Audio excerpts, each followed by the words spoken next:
So great wisdom beyond wisdom, HeartSutra. Avalokiteshvara Bodhisattva, when practicing deeply the Prajna Paramita, perceived that all 5 skandhas in their own being are empty and was saved from all suffering. O Shariputra, form does not differ from emptiness. Emptiness does not differ from form. That which is form is emptiness, and that which is emptiness, form. The same is true of feelings, perceptions, formations, consciousness. O Shariputra, all dharmas are marked with emptiness. They do not appear nor disappear, are not tainted nor pure, do not increase nor decrease. Therefore, in emptiness, no form, no feelings, no perceptions, no formations, no consciousness, no eyes, no ears, no nose, no tongue, no body, no mind, no color, no sound, no smell, no taste, no touch, no object of mind, no realm of eyes,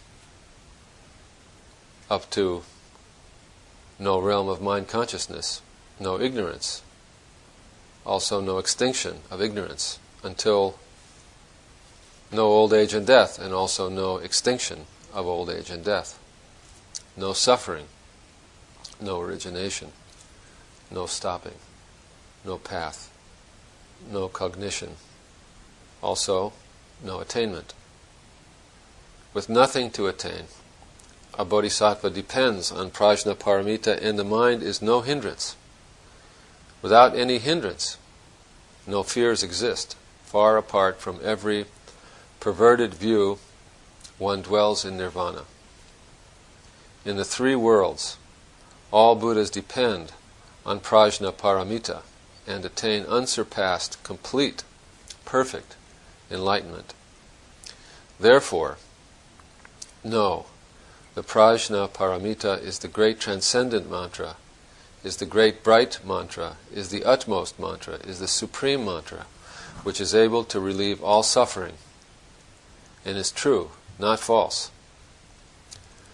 So proclaim the prajna paramita mantra. Proclaim the mantra that says, Gate, Gate, Paragate, Parasangate, Bodhi Svaha. So we'll spend the next 5 weeks trying to appreciate and understand these words, which, as you know, are chanted everywhere in Zen temples and all over the world, and in other Mahayana Buddhist schools. There's now a new and improved, I don't know if improved, translation of the HeartSutra that a committee of scholars and practitioners has done. And I think that at Zen Center they use the new translation, but we're still stuck on the old one. Maybe we'll get to the new one eventually, and for purposes of this class I'm just going to stick to the old one. When I first started practicing Zen, actually it was an experience that I have not ever repeated, because I practiced in the snow in upstate New York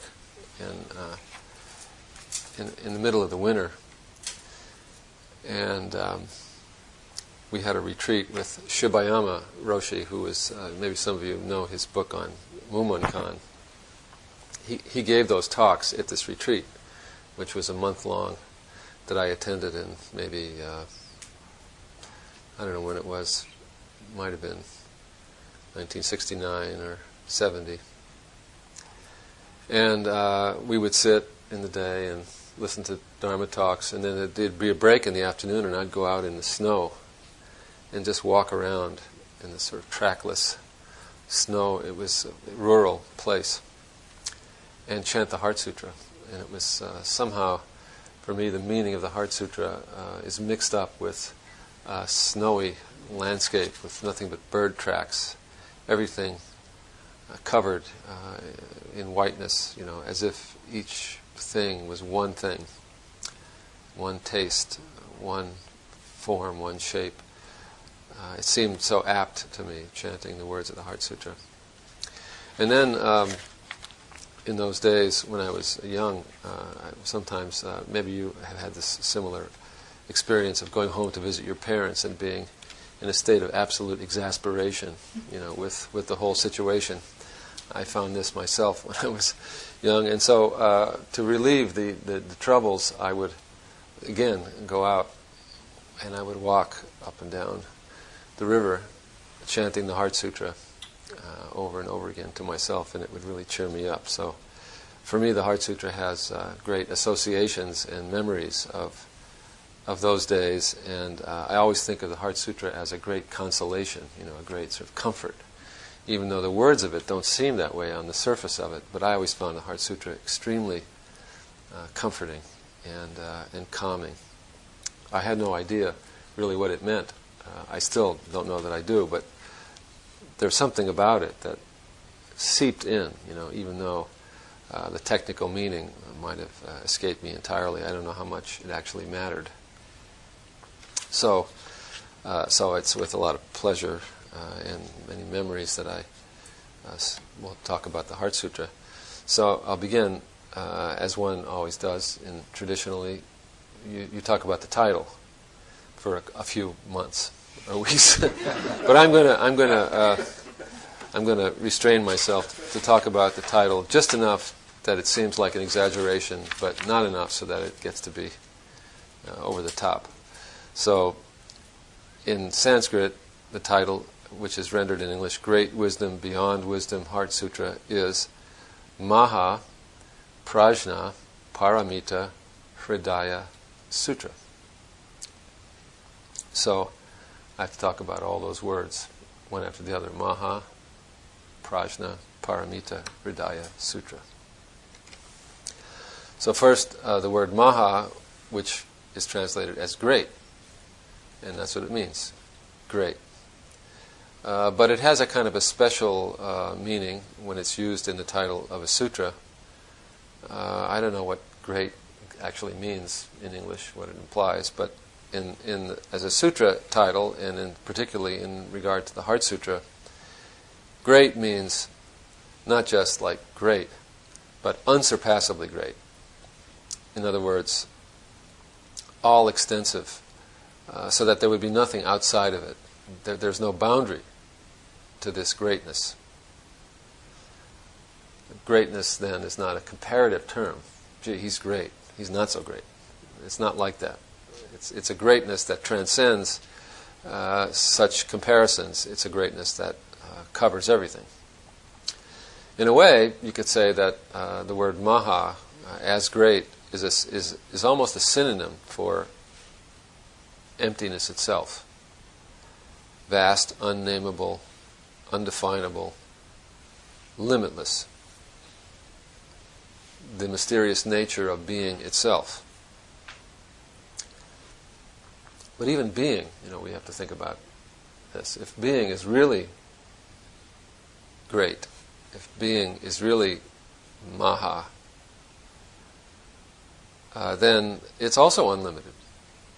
And what we call being has a very strict limit, and the limit of being is non-being. If something isn't, then it's not. That's it. It's not in being anymore. But the being of Maha is a being that also includes not being. Life, death, not as opposites, one canceling out the other, but as inextricably bound up together in one endless and indefinable continuum. Life, death as one thing. In our sort of conceptions of the world, life and death are opposite. Being and non-being are opposites. But it's interesting that in Buddhist thought, in Buddhist terminology, the dichotomy is not between life and death, being and non-being. The dichotomy is between wisdom and ignorance, or samsara and nirvana. Life-death as one continuous thing is samsara. Life-death as one continuous thing is ignorance. And life-death as one continuous thing is also nirvana, and is also wisdom, when we really and truly embrace it as maha. So when we embrace life-death as a limitless, endless flow of being, non-being, as great, joyful, mysterious, pure, this is maha. This is the feeling of. So it's a kind of like a great shout, maha, prajna, paramita, sutra. It's really a kind of great shout of joy and mystery. So that's the word maha. Then prajna. The prajna means wisdom. And the two words, prajna paramita, are translated in our title here as wisdom beyond wisdom. So first, prajna. Now, again, in the Western tradition we have the word wisdom, but it's kind of a vague word. It sort of implies, I don't know what, a wise old man or a wise old woman who, has a knowing smile in a gentle way. And I suppose it's, that's the same in the title of the sutra, but it also has a more specific technical meaning.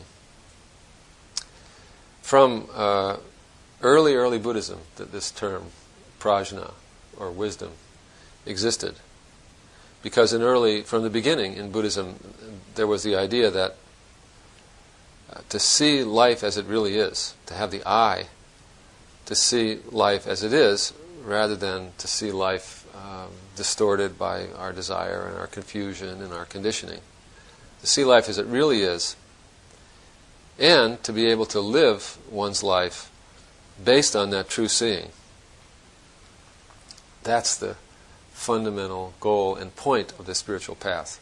This was early in Buddhism, the idea. And that's what prajna is, that faculty.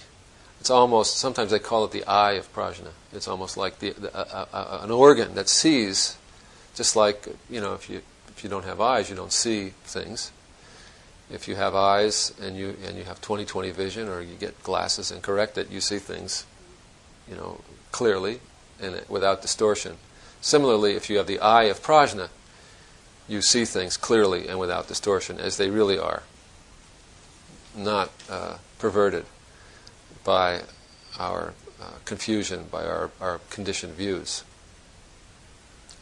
So prajna is technically that faculty which is present potentially in each person, but is underdeveloped in most of us, and that's the whole point of the Buddhist path, is to develop this potential faculty until you really can see things as they are and live your life based on that true seeing.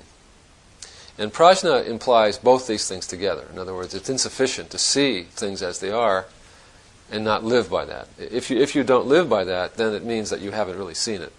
Your seeing has been insufficiently powerful. It's been wobbly. Because when you really see, you live what you see. And there's no way to live it without seeing it. If you live it, then you see it. So these two things kind of together are prajna. In many of the early lists in Buddhism of the various faculties and powers that one was to develop along the spiritual path, always this faculty of prajna is listed. So in early lists is the 5 powers, the 5 sort of spiritual powers necessary for the path.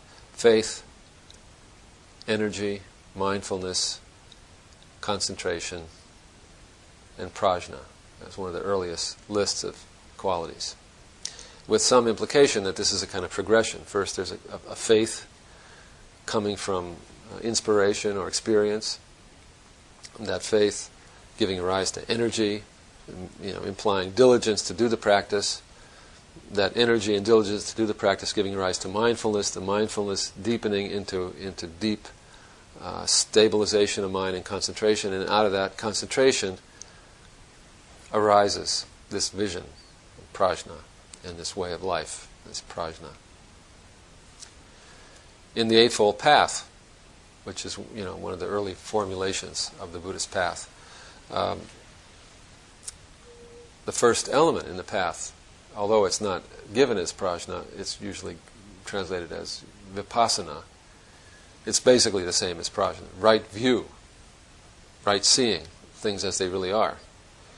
And from right view comes the right intention. If the view is clear, then the intention follows that. And then from the intention comes right conduct, right speech, right livelihood. In other words, clearing up one's ethical, physical life. Then right effort, right mindfulness, right concentration, which are meditative skills. And then the idea is that those skills lead back to the beginning, back to right view, so that it goes round and round. At every stage, we have a deeper and deeper sense of the right view until finally the view is pure. So in the Eightfold Path, then, also you have the equivalent of prajna. And then in Mahayana Buddhism, there's the 6 paramitas, which begin with giving, morality, energy, patience, concentration, and then again, prajna, wisdom. And wisdom is seen as the result of all these 6 bodhisattva practices. So the title of the sutra, Prajna Paramita, is the 6th of the 6 paramitas. The paramita of wisdom, the most glorious and powerful of all the paramitas, which is the crown jewel of the 6 paramitas, which are probably the most common description of the bodhisattva path. Now, in older Buddhism, before Mahayana Buddhism, prajna, what is it? True seeing. What is it that you're seeing? In older Buddhism, first formulations of Dharma, you were seeing impermanence. That's the way things really are. We don't see things as impermanent. We see them, even though we all know intellectually that things are impermanent. Actually, we live in a world that we think is full of permanent things, beginning with ourselves, our minds, and our bodies as permanent. Even though we know our bodies are not permanent, we think they are. And so it's always a shock to us when we come to realize at some moments of illness or facing death that it's not so. It's always a shock because no matter how much we think we know, we don't know how impermanent mind and body are. So seeing reality as impermanent, radically impermanent, and really embracing the implications of that was, in early Buddhism, the first notion of what prajna was seeing. In Mahayana Buddhism, this shifts a little bit. And rather than seeing impermanence, we're seeing emptiness. The prajna, then, is the eye that sees the empty nature of phenomena. But actually, these are not two different things. The impermanence and the emptiness of phenomena are not really two different things. There's not a change going on here. There's just another way of viewing it, another way of describing it. Dogen somewhere has a fascicle called, Impermanence is Buddha Nature. So this is all really equivalent things, different ways of looking at one thing. The nature of reality as not the way we think it is. Reality we think is permanent, it's impermanent. Reality we think is substantial, it's empty. Reality we think of as messed up, it's actually Buddha nature. So these are all really one thing. Buddha nature, impermanence, emptiness. Each is a different way of talking about the unnameable reality, the inconceivable reality, all of our conceptions, including conceptions of impermanence and emptiness, fall short of describing or really apprehending what's real.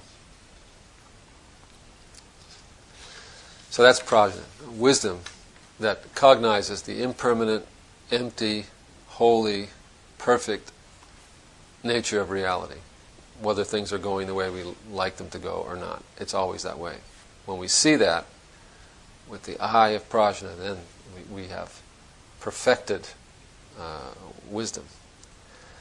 So early on, they delineated three kind of aspects of prajna, and I think this is particularly relevant as we're sort of trying to study this sutra, trying to understand it to whatever extent we can intellectually through study. There's three kinds of prajna: understanding through thinking or reflection, wisdom that comes through thinking or reflection, wisdom that comes through study or hearing or learning, and then wisdom that comes from, we could say, maybe meditative insight. It's a kind of immediate, gut level understanding. And there's a wonderful metaphor to describe these three. The first two are likened to seizing a sheaf of grain, and like you imagine going out in the field and grabbing a big handful of wheat. When you grab a handful of grain, this is like intellectual understanding and reflective understanding. When you take a knife and whack off the grain, and cut it off, this is meditative understanding, meditative insight. So they go together, right? If you don't grab hold of the grain, you're going to cut and flail around. On the other hand, if you only grab hold and you don't cut, the action is incomplete and you don't have any grain to eat. So that's a kind of a nice metaphor, I think.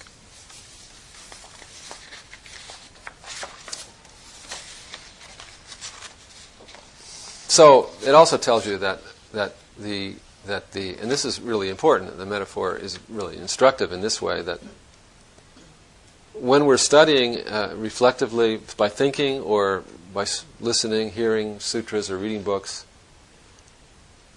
we're actually grasping and understanding, right? We can understand something, and there's something there to be understood.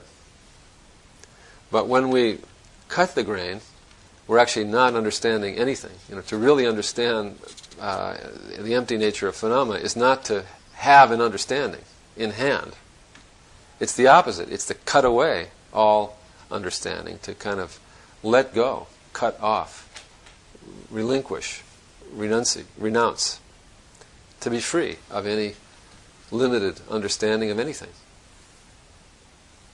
So in the first two kinds of prajna, there's a sense of accumulation and grasping for the purpose of cutting off. And that only happens through meditative insight, the cutting off. So these three aspects of prajna are very much related. Sometimes, you hear stories of people who do see the empty nature of phenomena without any learning in advance, without any preparation. And I think when that happens, quite often, it's counterproductive. Because it makes you a little crazy. People go a little crazy. They're not prepared to recognize. They haven't been prepared through knowledge, through learning and preparation to see and be joyous about the nature of phenomena. It freaks them out. You can imagine it could really freak you out if you're not expecting or looking for the vision that reality is without any substance, and all of a sudden, for one reason or another, you see that.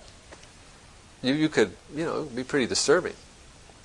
So it's an advantage, actually, to study and learn and have a sense of what it is you're trying to do, so that as you do develop real meditative insight, you can integrate it into a life that makes sense. You can really appreciate, instead of being freaked out by the empty nature of phenomena. And certainly one could be freaked out by it if you didn't have the right kind of stability and preparation. So it's not useless, our study of HeartSutra. It does help us to kind of prepare ourselves for the more immediate and deeper insights that we can have through our Zazen practice and our kind of mindfulness practice in the world. So we're not entirely wasting our time having this class and studying the HeartSutra. Maybe a little bit wasting our time, but not entirely. There's some point to it. So that's the word prajna. You see what I mean about going on and on about each word,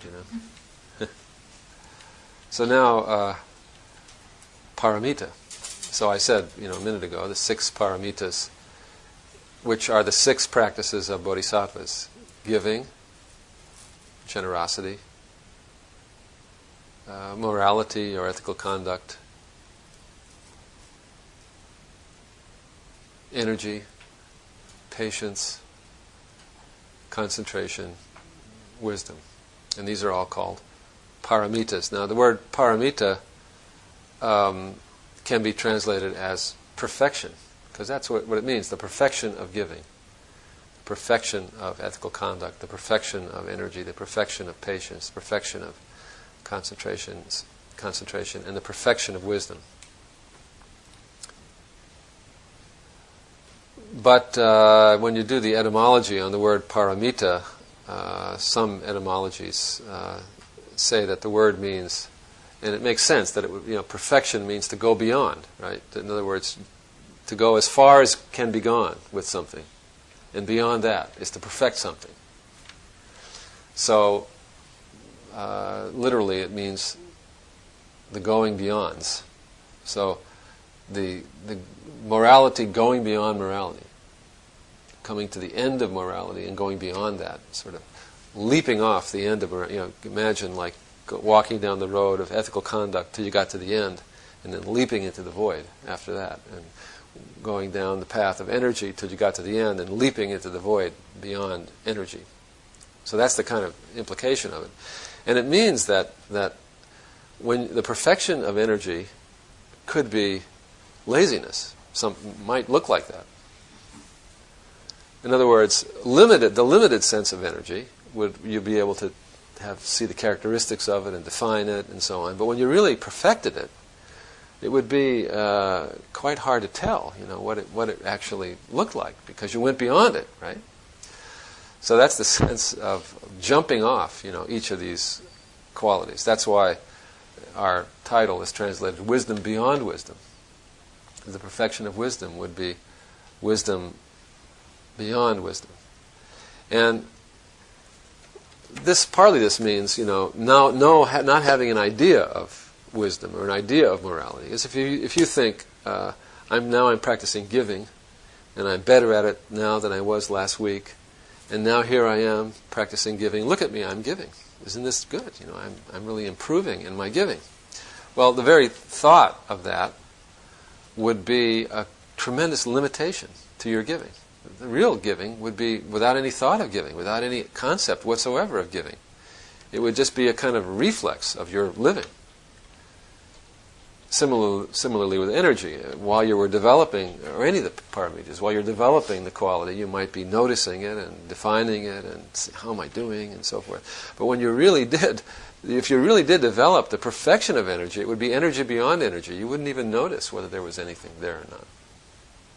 So wisdom beyond wisdom is not wisdom that you would be able to define or recognize, and you would instantly see your defining it and recognizing it as something as immediately being a lack of wisdom, right?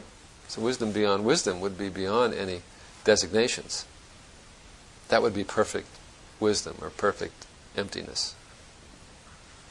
Emptiness itself isn't anything, of course. There's no substance to it. There's no definition to it. No way it could be set apart from something else. So unlimited wisdom, wisdom beyond wisdom, is wisdom without definition, without boundary. And therefore, perfection of wisdom is not really a different thing from the perfection of giving, right? Because once you go to the end of giving and leap off into the void, go to the end of energy and leap off into the void, go to the end of patience and leap out. It's the same void. So in that void, what's the difference between patience, energy? These are just words at that place.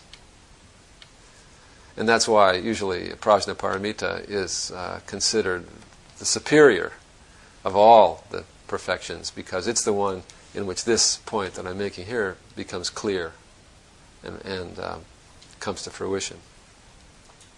So this is the word paramita, and these are the 6 paramitas, and wisdom beyond wisdom is prajna paramita.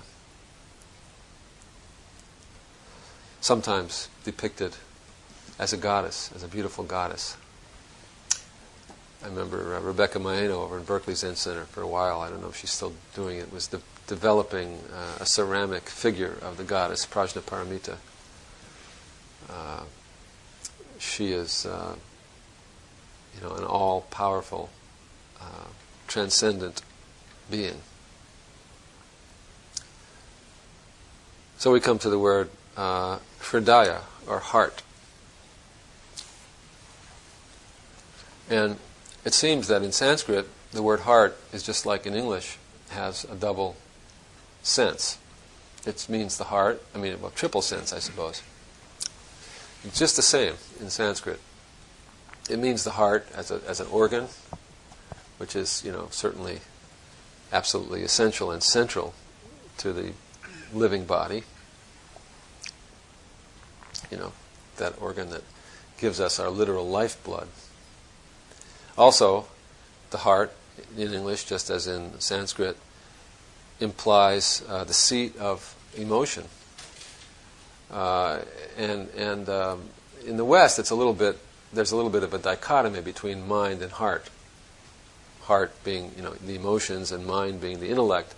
But in Asian cultures, it's one. It's all the heart.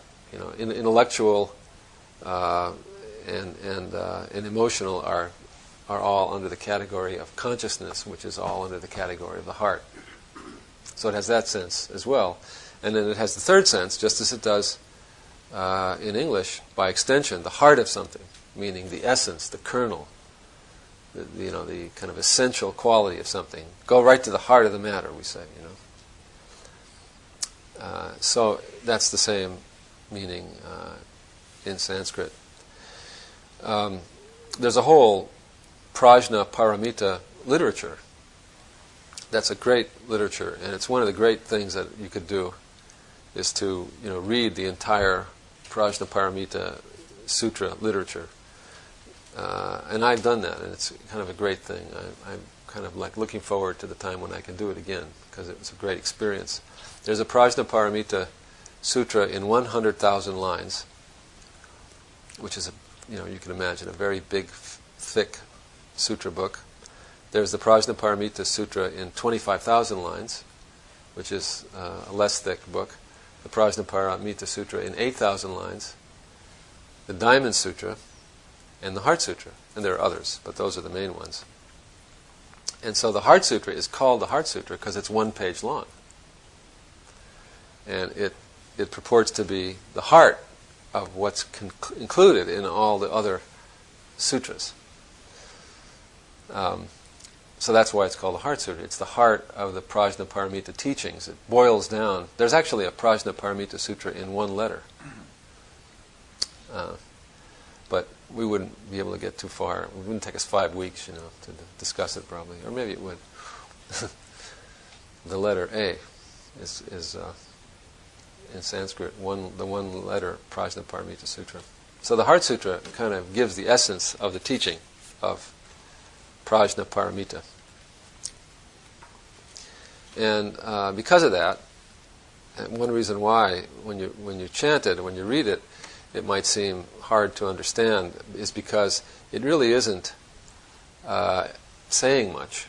It's actually just a set of notations. It's almost like lecture notes, the Heart Sutra. It's almost like just notations, each one of which kind of requires lots of explanation.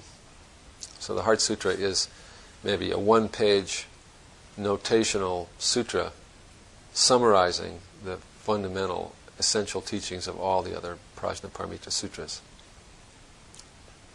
Then the last word of the sutra is the word sutra.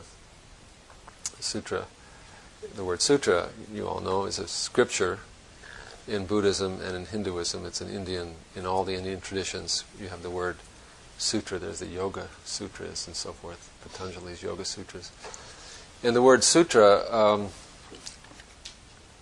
is like the word, it's the same English word as suture, which means like sew together.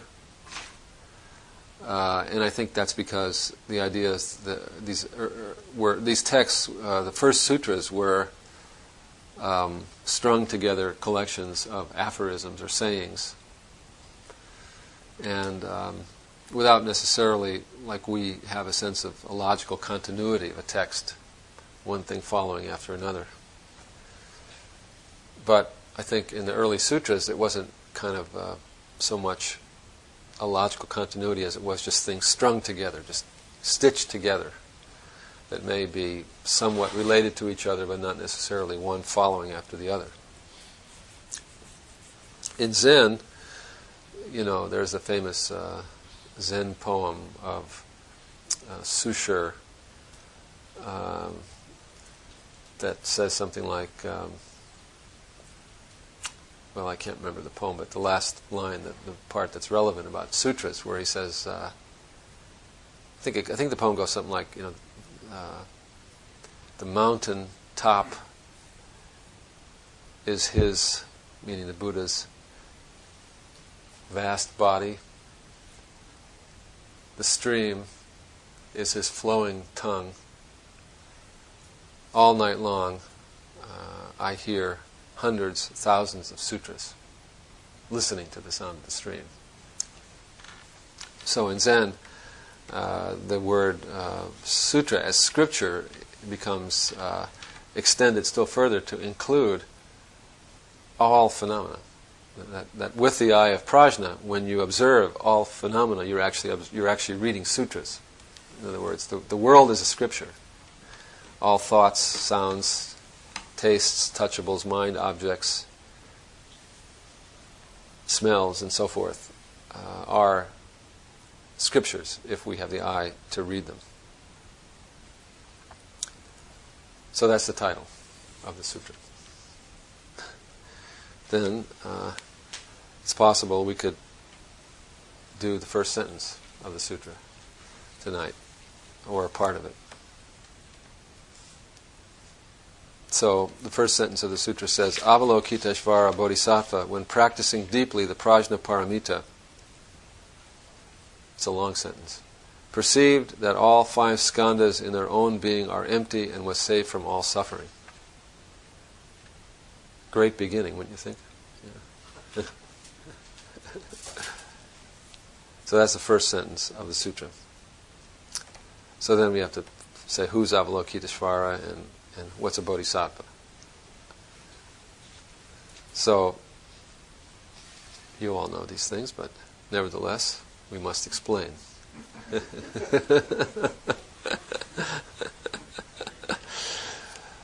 So Bodhisattva is the great hero of Mahayana Buddhism. There was the term Bodhisattva in earlier Buddhism, but it's specifically referred only to Buddha in previous lives. There was one Bodhisattva, the Buddha in previous lives. A Bodhisattva is a Buddha in training. So in the early Buddhism, the idea was to become an arhat or a Buddha, and a Bodhisattva was a kind of preliminary stage. But in Mahayana Buddhism, the Bodhisattva is raised up to the point where the Bodhisattva is almost the equal of a Buddha. In rank, no, but in spirit and in value, yes. Even to some extent greater than a Buddha. And that's because there's not really that much difference between early Buddhism and later in Mahayana Buddhism, later Buddhism.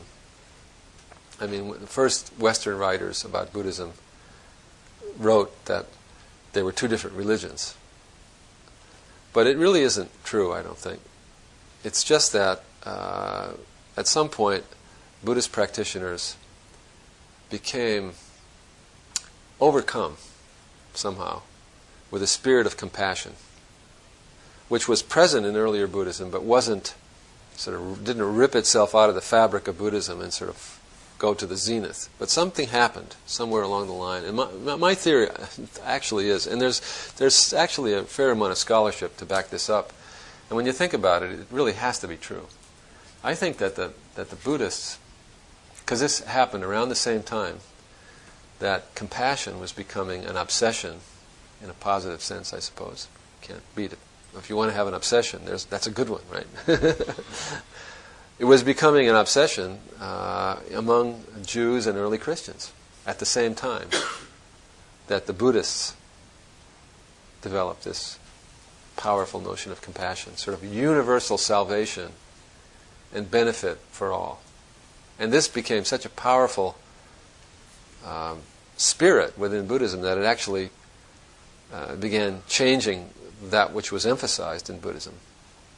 And that's why in the 6 paramitas, giving, generosity, becomes the first paramita. While there was generosity and giving in earlier Buddhism, it was not considered one of the highest qualities. It was faith, energy. Remember the list I gave you, the 5 powers, didn't include giving.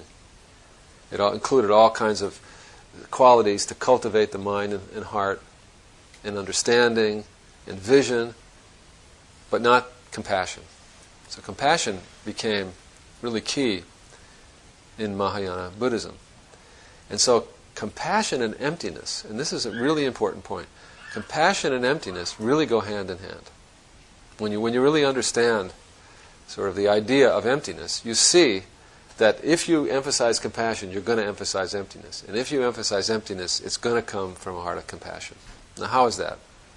Because when you read the HeartSutra, even though, as I said, in my early days, I really got the feeling of the HeartSutra as very compassionate and comforting. But if you read the words of the HeartSutra and analyze them, they really seem quite cold and abstract and, even almost nihilistic in a way. But when you understand what the sutra is saying, you see right away that it's not that way at all. Now, earlier I was talking about, emptiness, the emptiness of phenomena and impermanence as really being 2 different ways of talking about the same thing. But the difference between the ways of talking is actually important. When you emphasize impermanence, you emphasize detachment, letting go. You emphasize things sort of melting away, space, When you emphasize emptiness, although it doesn't sound like it with the word emptiness in English, but the word in Sanskrit does imply this. You're emphasizing connection. That's what emptiness actually is. Emptiness actually is saying there isn't anything. There's only the connections between things. That's essentially what emptiness is saying. The things are only the connections. There aren't any things. As soon as you go to grab something, all you're grabbing is everything else. And then you grab that, and you're grabbing everything else again. Emptiness is connection. There's no boundaries between things. There are no barriers between things. Everything is just a flow, flowing in and out of one and the other, endlessly. So you see, if your inner emotion and your passion is compassion, and then you viewed reality through the eyes of compassion, that's what you would see. You would see that, the universe is nothing but compassion. No wonder compassion arises in me. It's not because of some desire or emotion. It's because the way reality is compassion. It's just a flow. It's just a connection. It's just a mingling of everything. It's love. Reality is nothing but the free flow of love. So reality is compassion. And in Zen there are many cases, some koans about the bodhisattva of compassion, and this is the burden of them. Don't think there's such a thing as compassion I'm compassionate to you who was not me. Recognize the empty nature of phenomena and realize that we are all one being, and everything flow, and it's only a flow between us. And so compassion is a natural response to the nature of reality. So if there's compassion, you're going to find emptiness. If there's emptiness, you're going to be overwhelmed with feelings of love and compassion. So loving kindness and connection is actually the implications and the content of emptiness. And so, compassion, like giving, morality, and so forth, doesn't exist as a separate thing. It's just the fundamental nature of reality is compassion. So bodhisattvas are beings who are absolutely embracing this feeling for life, the empty nature of phenomena, and compassion, compassion, compassion. In earlier Buddhism, the idea was notice the nature of suffering, drop suffering, and achieve nirvana. The only thing you can do for somebody else is encourage them to do that too. That was the idea of early Buddhism. Then, with the rise of the bodhisattva path, the idea was, well, no, attain nirvana, but the only point of attaining nirvana is to save others. So attain nirvana so that you can save others. You can do that when you attain nirvana. But then later, don't even attain nirvana. Just help others. And when everybody achieves nirvana, then you can achieve nirvana, but not until. In fact, it's impossible to achieve nirvana until everyone else achieves nirvana. How could one person, right? If everything is empty, how could I find peace separate from you? How would that be possible? Wouldn't that just be some kind of fiction?